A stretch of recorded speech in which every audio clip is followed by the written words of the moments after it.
Hello student, in this video we will discuss types of isomerism. Isomerismचे types किती आहेत तर मेजर टू टाइप्स आहेत.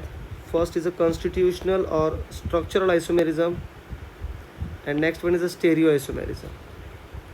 कॉन्स्टिट्यूशनल आइसोमेरिझमचे टाइप्स आहेत चेन, न्यूक्लियर और skeleton isomerism, position isomerism, functional isomerism, ring chain isomerism, metamerism and tautomerism. Stereo आइसोमेरिझमचे types आहेत कन्फॉर्मेशनल आइसोमेरिझम म्हणजे staggered and eclipse type. Okay. Configurational आइसोमेरिझमचे टाइप्स आहेत geometrical that is cis and trans isomerism and optical isomerism that is enantiomer वगैरे.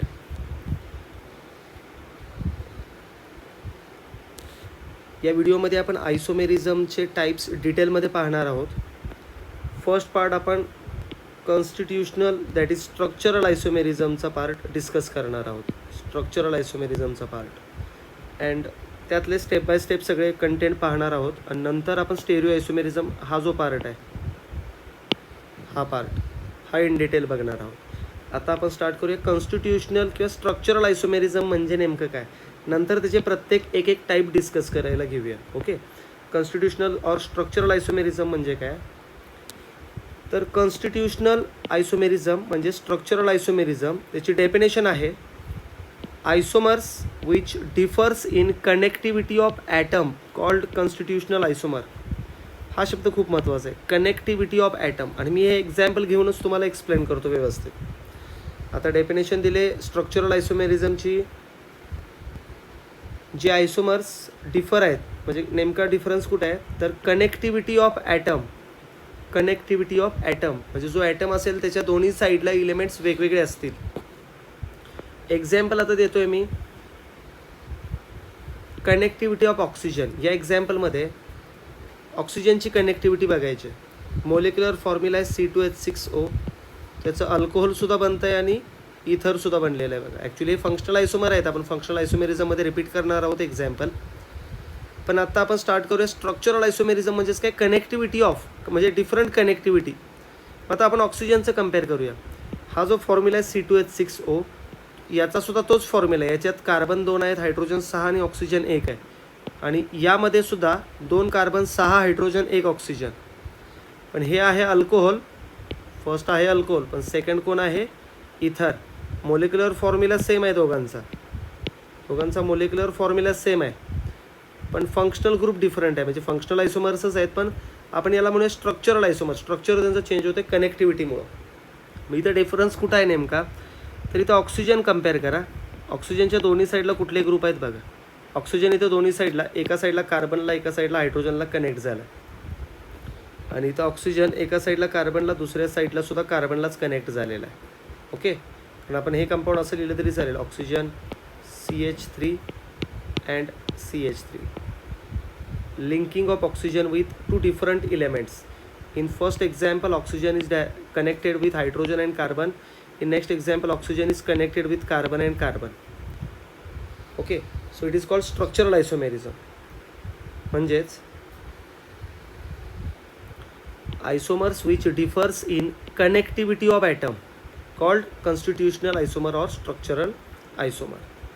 आपण याचे types बघूया. पुन्हा एकदा तो चार्ट मी रिपीट करतोय. टाइप्स ऑफ आइसोमेरिझमचा. आइसोमेरिझमच्या टाइप्समध्ये आपण कॉन्स्टिट्यूशनल किंवा स्ट्रक्चरल आइसोमेरिझम काय हे डिटेलमध्ये बघितले आपण. पण आता मेन टाइप्स आहेत त्याचे चेन, न्यूक्लियर और स्केलेटन. हे एकाचीच नाव आहे. चेन आइसोमर म्हणा किंवा न्यूक्लियर आइसोमर और स्केलेटन आइसोमर. नेक्स्ट आहे पोजिशनल आइसोमर और position isomer. Next functional isomer. Next ring chain isomer. Next metamerism and next tautomerism. Okay. त्यातला फर्स्ट पार्ट घेऊया आपण चेन और न्यूक्लियर और स्केलेटन आइसोमर.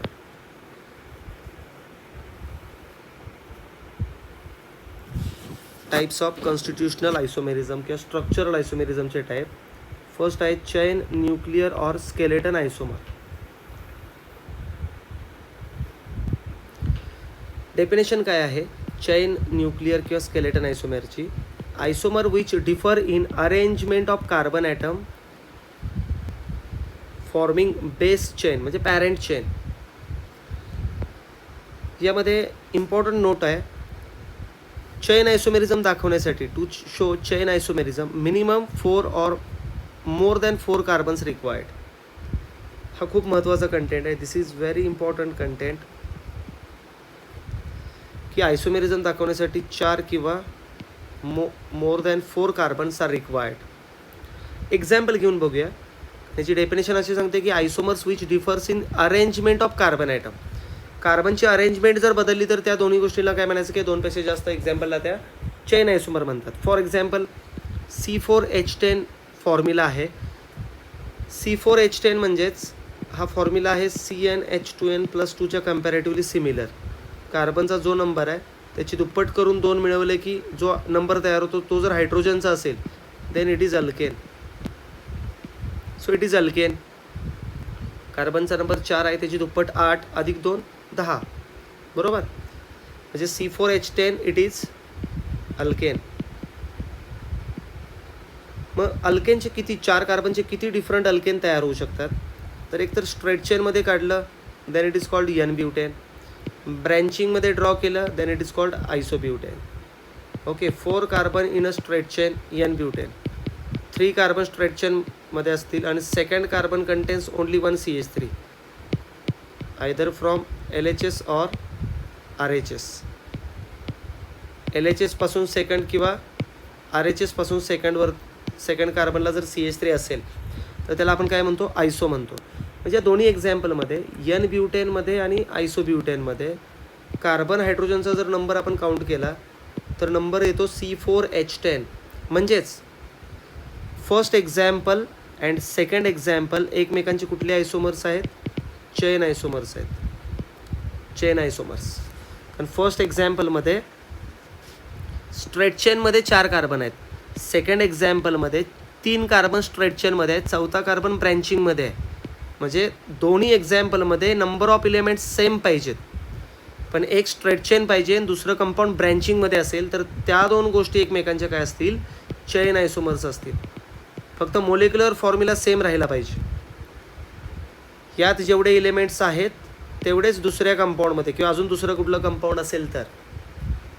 म्हणजे आयसोमेरिझम एक्सप्लेन करताना 2 किंवा 2पेक्षा जास्त स्ट्रक्चर समोर असतील तरच कंपॅरिझन करून सांगू शकतो आपण की ते आयसोमेरिझम चेन आयसोमेरिझम आहे का, ते आयसोमेरिझम पोझिशन आयसोमेरिझम आहे का, ते आयसोमेरिझम रिंग चेन आयसोमेरिझम आहे का, ते आयसोमेरिझम टॅटोमेरिझम आहे. 2 किंवा 2पेक्षा जास्त स्ट्रक्चर असतील तरच कंपॅरिझन करून आपण सांगू शकतो. नेक्स्ट एक्झाम्पल बघा. For example C5H12. आता हा सुद्धा फॉर्म्युला CnH2n+2चा आहे. म्हणजे कार्बनचा नंबर जो आहे त्याची दुप्पट करून जर त्या 2 मिळवले तर जे कंपाऊंड तयार होते ते काय आहे, अल्केन. म्हणजे अल्केन आहे.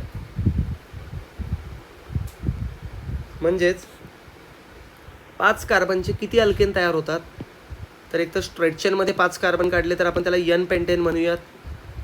4 कार्बन स्ट्रेट चेनमध्ये काढले, 5वा कार्बन आपण सेकंड कार्बनवरती लिहिला आयदर फ्रॉम LHS और RHS, then it is called iso. And next 3 carbon straight चेनमध्ये 4था आणि 5वा कार्बन आपण सेकंड कार्बनवरती काढला LHS और RHS, then it is called neo. ह्या तिन्ही स्ट्रक्चरमध्ये कार्बन स्ट्रेट चेनमध्ये आहेत, इथं ब्रँचिंगमध्ये आहेत, इथं मोर ब्रँचिंगमध्ये आहेत.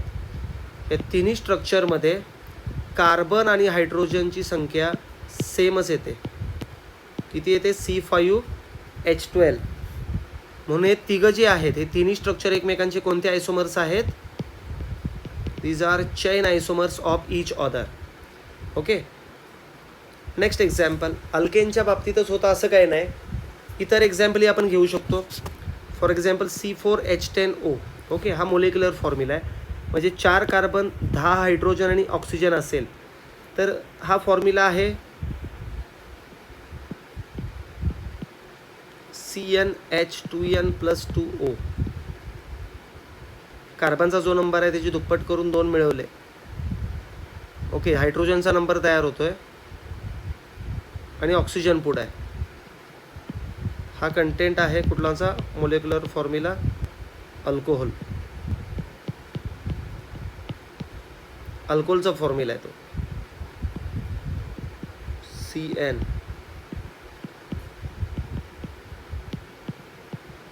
H2N+2O. ओके. तर 4 कार्बनचं अल्कोहोल कुठलं असतं? एक तर स्ट्रेट चेनमध्ये 4 कार्बन किंवा ब्रँचिंगमध्ये 4 कार्बन असतील. 3 स्ट्रेट चेनमध्ये 1 ब्रँचिंगमध्ये. हे दोन्हीचं याचं ब्युटॅन 1 ऑल, हे 2 मिथाइल प्रोपॅन 1 ऑल.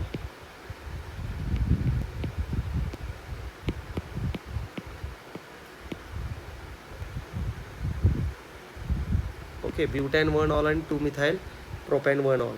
ह्यामध्ये OH ज्या कार्बनवरती आहे तो नंबर 1च आहे, म्हणजे फंक्शनल ग्रुप आपल्या जागीच उभा आहे. पण बाकीचे जे कार्बन आहेत ते स्ट्रेट चेनमध्ये आहेत, पण इथं बाकीचे जे कार्बन आहेत ते ब्रँचिंगमध्ये आहेत. This is straight chain,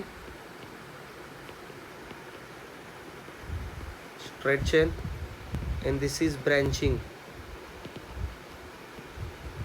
but molecular formula is same, C4H10O. एक स्ट्रेट चेनमध्ये अल्कोहोल असेल आणि दुसरं ब्रँचिंगमध्ये असेल, then it is called chain isomer. कारण कार्बनची चेन फक्त बदलते, फंक्शनल ग्रुपची जागा बदलत नाही. फंक्शनल ग्रुपची जागा बदलली तर मग पोझिशन आयसोमर म्हणतात. आपण नेक्स्ट कंटेंटमध्ये पाहणारच आहोत ते. पुढचं एक्झाम्पल आहे C4H8. म्हणजे कार्बनचा जो नंबर आहे त्याची दुप्पट करायची, हायड्रोजनचा नंबर तयार होतो. म्हणजेच याचा अर्थ आहे हा मोलेक्युलर फॉर्म्युला कोणाचा आहे? अल्किनचा आहे. म्हणजे 4 कार्बन आणि 8 हायड्रोजन जर असतील तर ते अल्किन कोणता असेल? तर एकतर 4 कार्बनचं ब्यूट 1 स्ट्रेट चेन, किंवा 4 कार्बनचं 2 मिथाइल प्रोप 1 याला आपण आयसोब्युटायलिन असंही म्हणू शकतो.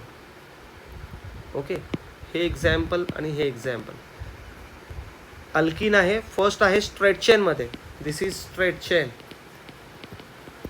And this is branching. Okay, first example straight chain, second example branching. Double bond जिकडून जवळ पडतो तिथूनच नंबर टाकतात, 1 2 3. डबल बॉन्डची पोझिशन फर्स्ट 2 मध्ये आहे. डबल बॉन्डची पोझिशन फर्स्ट 2 कार्बनमध्येच आहे. म्हणजे डबल बॉन्ड तिथंच आहे, डबल बॉन्डची जागा बदललेली नाही. फक्त काय बदल होतोय? कार्बनची चेन बदलते. पहिल्या एक्झाम्पलमध्ये 4ही कार्बन स्ट्रेट चेनमध्ये आहेत, पण दुसऱ्या एक्झाम्पलमध्ये 4ही कार्बन स्ट्रेट चेनमध्ये नाहीत. 3 कार्बन स्ट्रेट चेनमध्ये आहेत आणि 1 कार्बन ब्रँचिंगमध्ये येतोय, हा वाला. ओके, त्यामुळे हे दोघं एकमेकांचे काय आहेत? Chain isomers. ओके, नेक्स्ट काही एक्झाम्पल्स, 1-2 एक्झाम्पल मी तुमच्यासाठी दिलेले आहेत. स्टुडंट टास्क म्हटलेलं आहे.